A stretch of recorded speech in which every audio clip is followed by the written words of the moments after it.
सुरैया की सालगिरह थी और अम्मा अब्बा ने उसके लिए खूब एहतमाम कर रखा था। और तो और शाहिद भाई ने भी उसके लिए तोहफे ले रखे थे। सुरैया आज बहुत ही खुश थी। वो दिन भर खूब खेली। खेलते खेलते वो बोर भी होने लगी और थक गई। दोपहर को थकावट की वजह से उसकी आंख लग गई। ख्वाब में क्या देखती है कि इसके सरहाने एक और तोहफा रखा है, बहुत ही खूबसूरत और दिलकश। सुरैया जब सोकर उठी तो अचानक उसका सर किसी चीज से टकराया। क्या देखती है कि उसके सरहाने वही तोहफा पड़ा है जो उसने ख्वाब में देखा था। वो हैरान रह गई।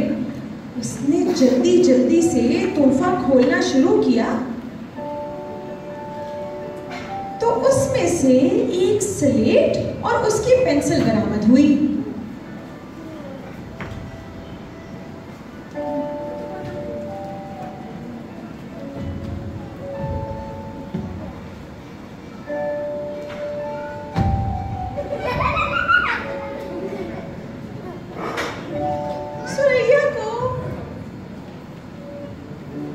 सुरैया को तोहफा बहुत ज्यादा पसंद तो ना आया और ना ही कोई खुशी हुई, लेकिन फिर भी वो स्लेट और पेंसिल लेकर तस्वीर बनाने बैठ गई। सुरैया ने एक गुड़िया बनानी शुरू की। जैसे ही तस्वीर पूरी हुई, गुड़िया स्लेट से उठकर उसकी गोद में आ बैठी। अरे ये क्या? सुरैया की तो हैरत की इंतहा ही न रही। उसने फौरन शाहिद को चीख चीख कर बुलाया, शाहिद, शाहिद, जल्दी आओ शाहिद। शाहिद ने जैसे ही सुरैया के हाथ में गुड़िया देखी तो लगा अपना पसंदीदा गाना गुनगुनाने। सुनो एक मजे की कहानी, सुनो कहानी हमारी जुबानी, सुनो सुनो एक मजे की कहानी, सुनो कहानी हमारी जुबानी, सुनो। सुरैया की गुड़िया थी छोटी बहुत, न दुबली बहुत, न मोटी बहुत, छोटी बहुत नन्ही सी गुड़िया थी वो, मगर में शरारत की बढ़िया थी वो, जो सोती तो दिन रात सोती थी वो, जो रोती तो दिन रात रोती थी वो।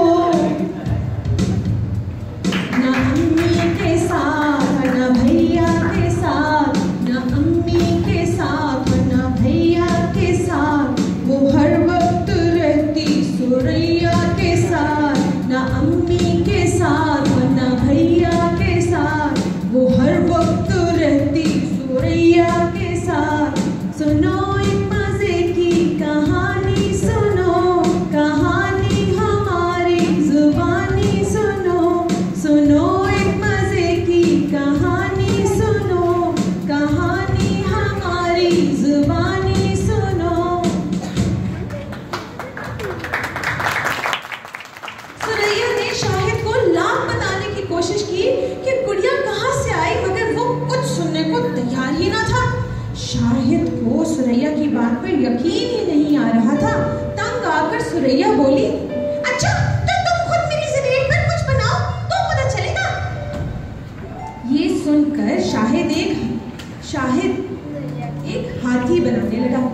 सुरैया चीखी, अरे शाहिद, नहीं नहीं नहीं, हाथी मत बनाओ, हाथी मत बनाओ। अगर सचमुच हाथी यहाँ आ गया तो मैं एक पिंजरा भी बना दूंगा, शाहिद बोला। सुरैया ने शाहिद से पेंसिल छीन ली और बोली, नहीं नहीं नहीं, हाथी नहीं बनाओ, अम्मी खफा होंगी और फिर हम हाथी को खिलाएंगे क्या? अरे तो मैं इसका खाना भी बना देता हूँ। तो क्या तुम एक ऊंट भी बनाओगे? हाथी इतना बड़ा होता है, उसे ऊंट जितनी भूख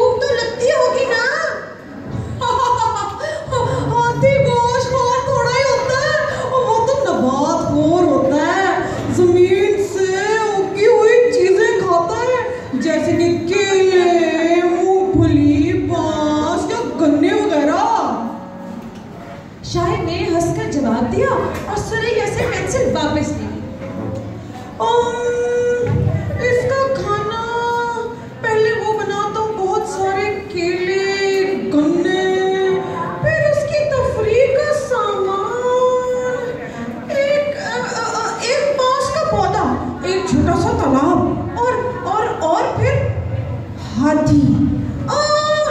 नहीं नहीं नहीं नहीं, हाथी का बच्चा, हाँ ये ठीक है। शायद तस्वीरें बनाते हुए बुड़बुड़ा रहा था।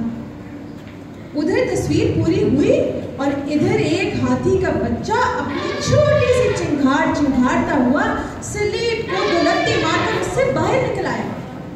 सुरैया डर के मारे चीखी और शाहिद खुशी से।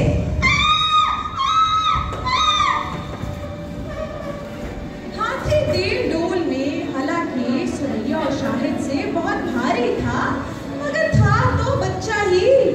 वो सुरैया और शाहिद के साथ खेलना चाहता था। हाथी का खाना भी मौजूद था और उसकी तफरीह का सामान भी। उसके नहाने के लिए तालाब भी था।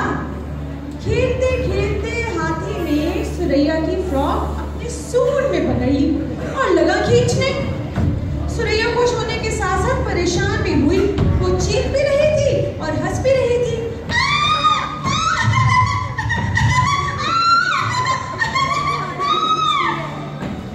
शाहिद ने एक केला छीलकर हाथी की तरफ बढ़ाया तो हाथी ने सुरैया की फ्रॉक छोड़ दी और अपनी सूंड में केला डाल लिया। फिर दोनों ने मिलकर हाथी को और केले खिलाए और गन्ने खिलाए। खाते खाते हाथी की नजर बांस पर पड़ी तो उसने अपना खाना छोड़ा और सूंड बांस पर लपेटी और लगा पौधे को जड़ से उखेड़ने।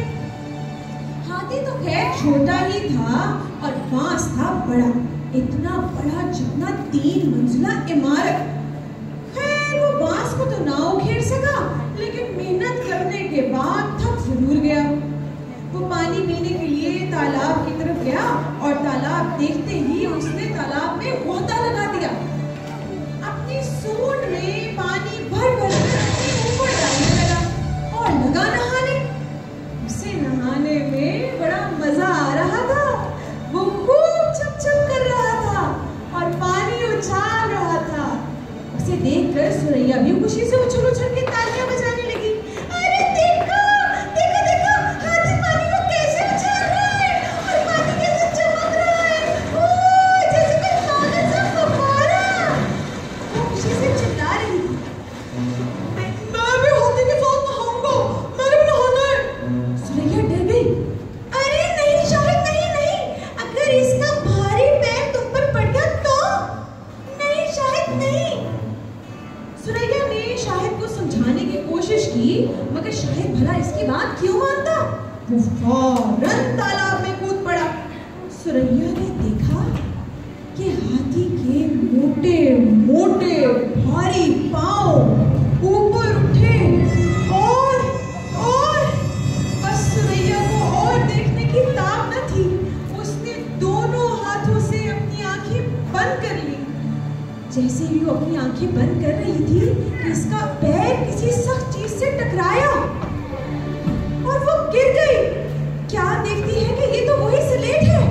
सुरैया पिछली किसी तेजी से उठी और स्लेट पर जोर जोर से कूदी। स्लेट के 3-4 टुकड़े हो गए।